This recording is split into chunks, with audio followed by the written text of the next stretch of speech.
Hey, it's Aaron, the Metal Theologian. Alright, so first things first, I'm thirsty. So I'm gonna do what the can says, I'm gonna shake it. I have a fucking Yoo-hoo today. Yeah, it's funny, my younger kid doesn't like anything that's carbonated. It's like no soda or anything, but Yoo-hoo is right on. And I drink so much soda, it's like, I feel bad like not getting him some too. So there's always Yoo-hoo around. And you know something? I'm okay with that.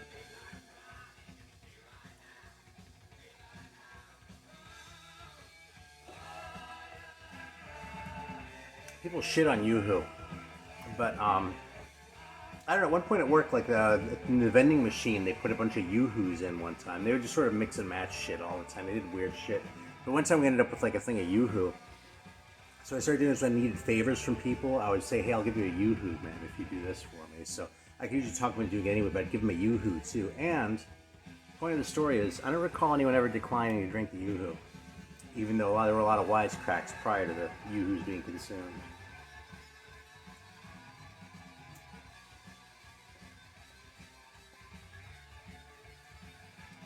Hit spot, man.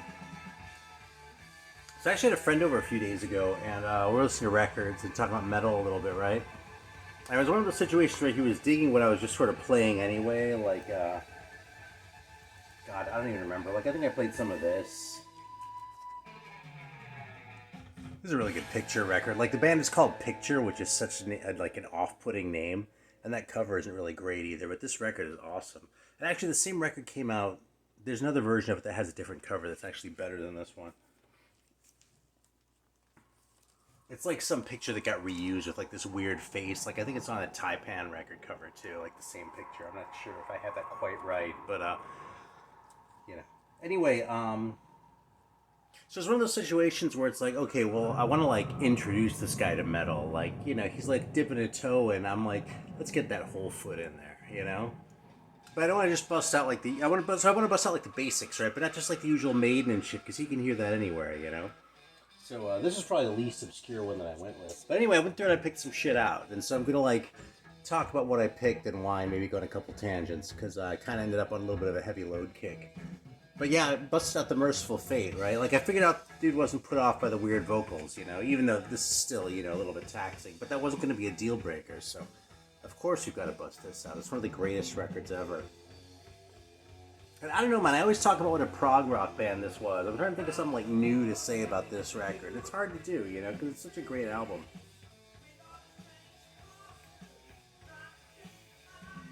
I will say that when I got this, the songs that took me the longest to get my head around were Nightmare and Night of the Unborn. And they're still probably my two least favorite songs on this record. So they're both on side one, like almost in one place. But then Desecration of Souls is right between them, which is one of the best songs on here, so. Yeah, and I could do without that To One Far Away, that little instrumental too, but it doesn't really hurt because it's so short. And it's kind of a natural bridge between Welcome Princess of Hell and Come to the Sabbath. Anyway, man, awesome record. This is a Music for Nations pressing that I actually got in the early days of eBay. All these, we talk, you guys my age like talk about, oh yeah, this shit we bought in the 90s, but I couldn't find a copy of this when I was like looking for it. I used to have it on CD.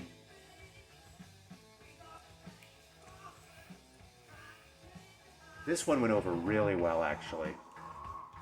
Number one album of 1984, man. Fucking Black Death. Yeah, we played this fucker all the way through, man. The Scream of the Iron Messiah.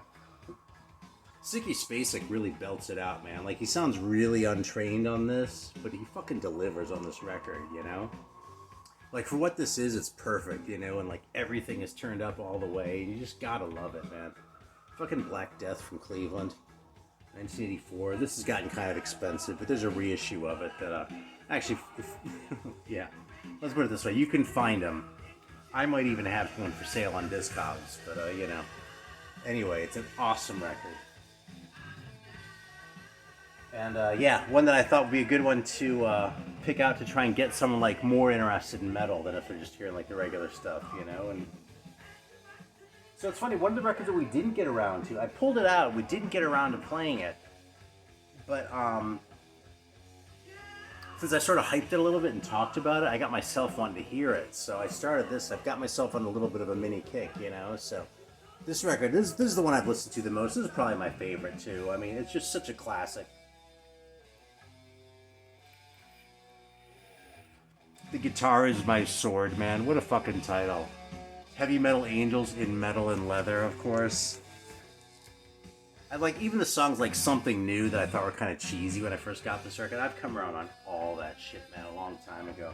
Like every song on this thing is just a banger, so this is one with the 45. Oh, and what the hell, the poster's in here too, so I'll show it. There's gonna be almost like a heavy load feature video here, but I kind of just have the ordinary stuff. I do have it all though, so we'll get to that. Anyway, so this is the poster with Death or Glory. It's kind of nuts because it looks like this thing is a fucking private press. I mean, it's on a label, but it's like the heavy load label, you know? I mean, here's what it looks like on the 45. I should probably put this in a real sleeve anyway. Yeah, look at that. So yeah. I can't read that. My eyes aren't good enough anymore. It's like Thunderstruck Records or Thunderbolt or something like that. But you know, it looks like it's their thing here. So the fact that they like had all this money to put into these releases is kind of insane, you know? They must have done pretty well too, because I mean they made 4 fucking records. So yeah, we didn't get around to that one, but I've been playing that one. And then I played Metal Conquest earlier. It's funny, this is the one I tend to forget about, you know? Like, the first one in my head is the bad one. That's my favorite one. Stronger Than Evil is almost as good as that one. And then this is the one I forget about, you know? So, but this one's probably... This one might even be better than Death or Glory. This is so fucking good. And this is, like, real metal. Now, what we're listening to right now is the first one. I'll show that in a second. But, like, that one... They hadn't really found their style yet, you know? There's some really cool parts, like this thing, too. But, like, the first song is kind of... You know, it gets an A for effort. But it just doesn't... It falls short, you know what I mean? This thing is just fucking perfect all the way through, man. Fucking Metal Conquest. It lives up to that cover. I mean, what else can I fucking say? Look at that shit. Oh, and they're pretty awesome, too. Oh, I don't know what the fuck is up with that weird tie. It's like, dude. Did you just, like, come from your gig in the New Wave band? You know, that guy didn't. He's all metal all the time, so no fucking around.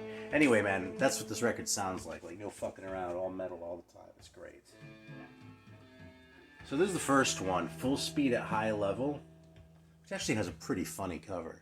Like, in its own way, it might be the funniest, because it's just sort of standing in the rocks like that. But, you know, it's not as sort of dramatic as those other ones with those barbarians and shit on them, you know? So... Yeah, you can really tell this record is, you know, a product of the 70s, too. Like, sometimes it sounds really ahead of its time, and sometimes it really doesn't. I don't see a year right on here, but I'm pretty sure it's right around 78. It might be 79, but it's not as late as 1980. So, yeah. Whoever wrote all over this thing wrote... Apparently, this one copy changed hands in 88, but I know it's older than that. Yeah. And this is Stronger Than Evil. Another awesome cover, man. These are fucking fun to show off. So good. And there you go, look at that. They're fucking serious. Now he's playing that Flying V instead of a BC Rich Warlock, but with this kind of metal, that's okay. We can give him a pass. Yeah, look. He's so good, dude. And they deliver with the mustaches, too. Right there. Hell yeah, man. That's your fucking... That's why you need Euro metal. Because the Americans never delivered with the mustaches. Not in the 80s. In the 70s they did. Yeah. So I played those. I played this one, man. I don't know why the hell I pulled this one out to play. Because it's such a cheesy record. But, actually, I know exactly why I pulled this out. Because the hooks are so good, man. These songs are really catchy on this record, you know? Just about every song was an earworm, like Big Love and Ride the Wind and Fool to Play the Hard Way kind of sound. I mean, they're decent songs, really, but they sound like they weren't... that they're older than the rest of the album, you know, which is kind of focused in sort of a thematic way, you know what I mean? With, like, sort of the occult of being spooked out by it and shit. Like, never, like, quite satanic, but...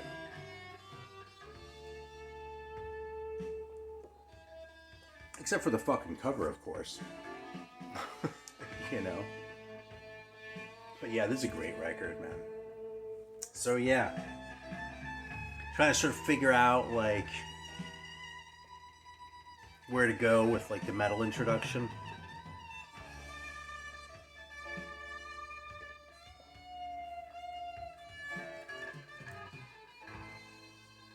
Yeah, I played some Manila Road.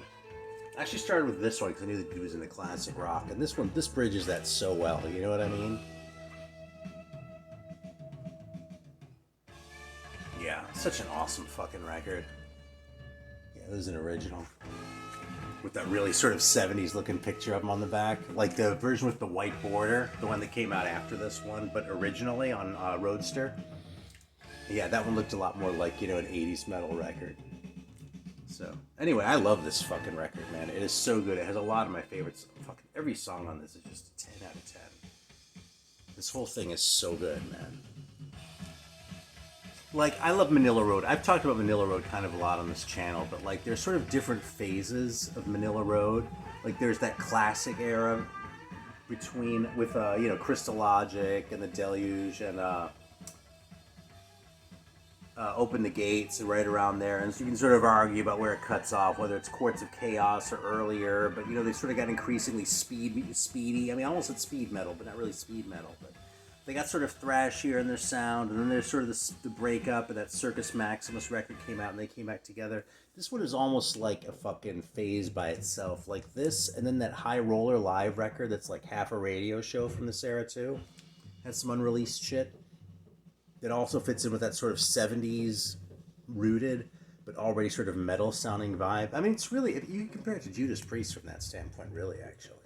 Like, you compare this to, like, Sad Wings of Destiny or something, where, you know, you can definitely hear the 70s in it, but it's looking forward to modern metal in a way that most things weren't at the time, you know? And this is, I'm pretty sure it's 1980. But it's such a great record for that reason. Yeah, it says it was recorded in 79, so there you go. One of my favorite records ever. Fucking Invasion by Manila Road.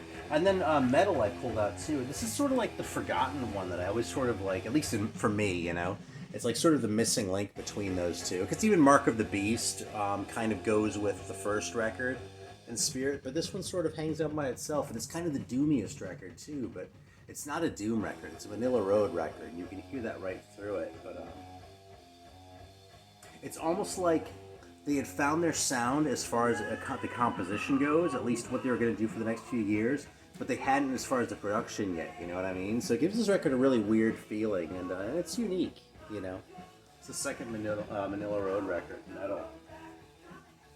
So, there we go. So I got it copped having played a lot of this. I didn't play this one for my friend. This is just what's spitting shit now, okay? Actually, the other one that I played that I think was a really good choice was,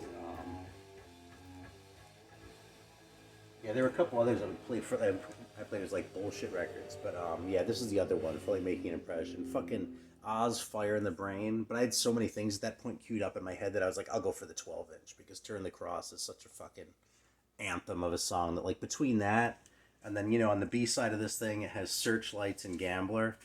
So, you know, there you go. That's like a big dose. You know what Oz is about. And you know that that's fucking one of the greatest records ever. So, you're set. Yeah, anyway, man, I used to kind of shit on the, well, I didn't shit on the Wild Dog specifically, but, I would kind of shit on that, on the Shrapnel label. And I still think the Shrapnel label deserves a lot of shit. There were a lot of crappy releases. Look, I think pretty much all those US metal comps suck. And all these fucking records that guy Mike Varney put out, they're just like guitar histrionics over substance. I really hate that shit, you know? But I'll tell you, there are a lot of fucking releases by the Shrapnel bands that I've kind of warmed up to. And that Dr. Mastermind record, it's so funny. I told that story about being upset about it, like, at the time, you know? But, like, that purged that out of my system. I've been playing it, like, I've played that record probably 10 times since I made that video. Maybe 12. Well, a couple people in the comments told me that it was like a couple guys from the Wild Dogs or something like that, or maybe even the Wild Dogs under a different name. And I was like, oh shit, man, maybe I should give the Wild Dogs another chance. So I tracked down a copy of this bad boy. Actually, I have a really warped copy of that one with the red cover, Reign of Terror, I think it's called, but I could be wrong. But it was one of those that came from oldies.com that's like unplayably warped. It's actually like over under that speaker right now. I'm hoping it'll flatten if I leave it there for a few months, but I'm not super optimistic.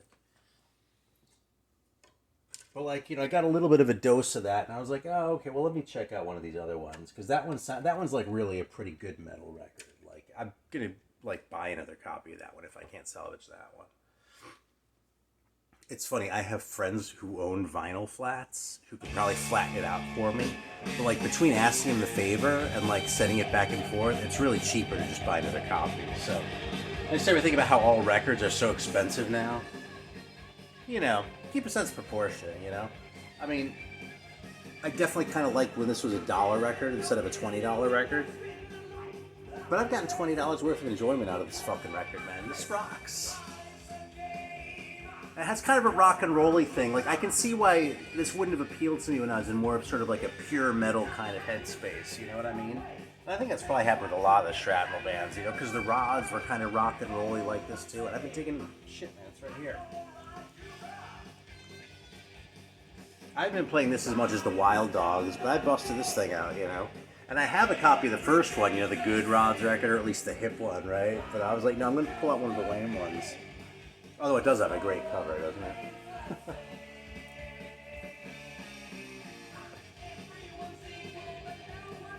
Yeah. Dude, fucking Jack Daniels shirt.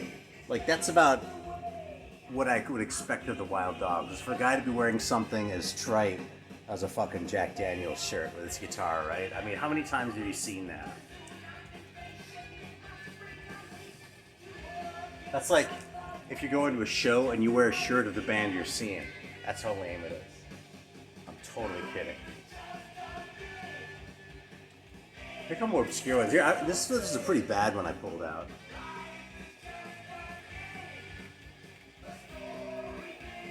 I might have shown this one recently, but I love how it's like these three guys. And Edward Levin. And then, like it says, it's all by Russell Hilburn, right? And he like plays half the instruments. And then right there it says Edward Levin is in actuality Russell Hilburn. So like this thing looks very much like it was just this guy and a couple of his friends who helped him out. And see, this is where like bad and good you kind of have to treat as two different axes rather than as a single spectrum, right? Because from a badness standpoint, this is about as bad as records get. I mean, the writing is pretty bad, the performances are pretty bad, the production is really bad. And it really feels kind of incomplete. But the thing is, from another standpoint, it's perfect. You know what I mean? Like, I really value records like this. They're just this passion project by some guy, who maybe wasn't the most talented guy on the planet, but he was going to fucking give it everything he had, you know what I mean? And just for that, I'm totally happy to pull this record out and listen to it and genuinely enjoy it. So, like, this ranks really high on the bad scale and on the good scale,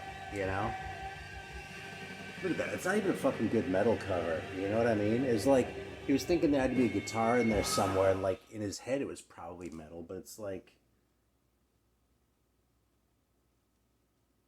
I don't know, man. It's like someone who didn't understand metal had the concept explained to them and did the best they could.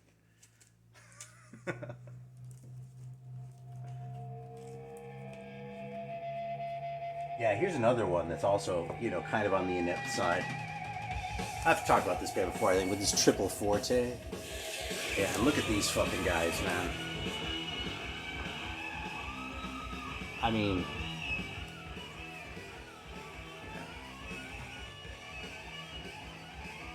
yeah, this record probably needed a good production job more than much else. So I'm gonna throw on Russ for a minute. So I've been talking about it, and I don't think I did it justice at all as far as how I described it. I mean, I think everything I said is true, but I don't think it really leaves you an impression of what it actually sounds like, because there's something about that record that just, it's sort of like the Joe Step record. You know what I mean? There's something about it that just feels like it's from a fucking alien planet. I'll get my Wild Dogs fixed later. But that fucking record was good, man. Like sometimes I go, God damn, what was I thinking overlooking this band for so many years? And then other times I go, God damn, am I glad that I overlooked that band for so many years so I can just discover them now after this many years of collecting, you know? Like, not even have I not heard every like weirdo private press out there, but I haven't even really gotten into all the obvious bands yet. Yeah, this is one that's probably never going to see a reissue.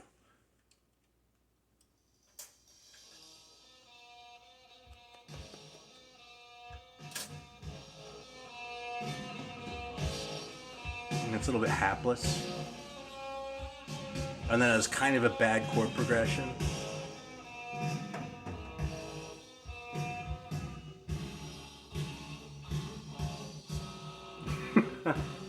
But they mean it.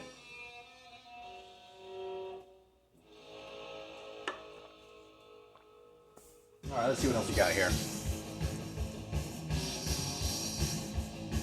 See, that's some metal intent, you know? Here, we pulled this one out.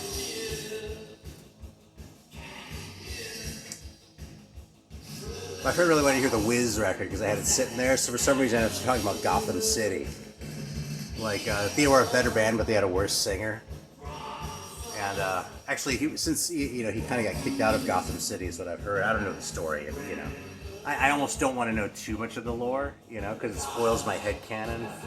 But yeah, Ola Olsen is sort of like this mysterious character, you know, the guy who like got the boot out of Gotham City. So the other singer was on the second record was definitely much better, but Ola is distinctive, man. Nobody sounds like this guy. What a great band photo too, you know. Like, I hate it when they're like really posing, but if they're just dressed like in their rock and roll clothes, that's fine, you know.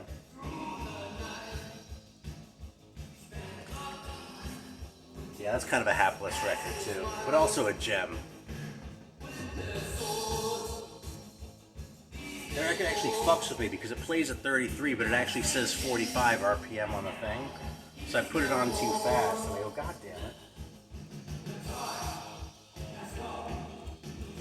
Yeah. I think that's about all that's here. Oh, you know something? I've still been listening to a lot of Gamma.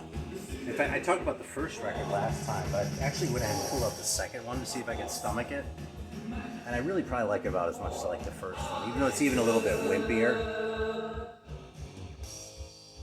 Maybe because it's a little bit wimpier, the lows don't feel as low on this one as they do on the first one, and that's why I like it the same. I don't know. I wouldn't say it makes a ton of sense. God, there's so much to hate about this record, man. Look at that. Fucking...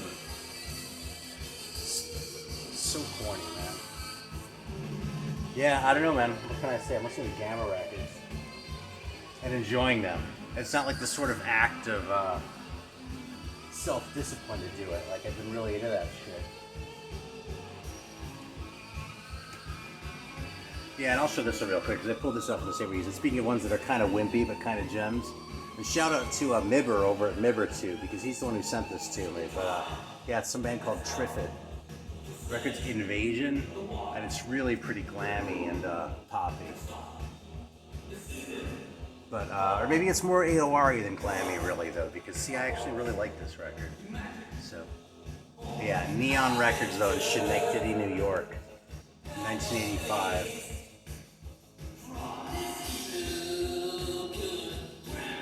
You see what I mean about fucking Rust? Like, this doesn't make any sense. But it's brilliant, you know? I mean, this is just like... I don't know, man. Like Stardust, I don't know. Thanks for watching. You can feel baffled with the metal theologian. Till next time.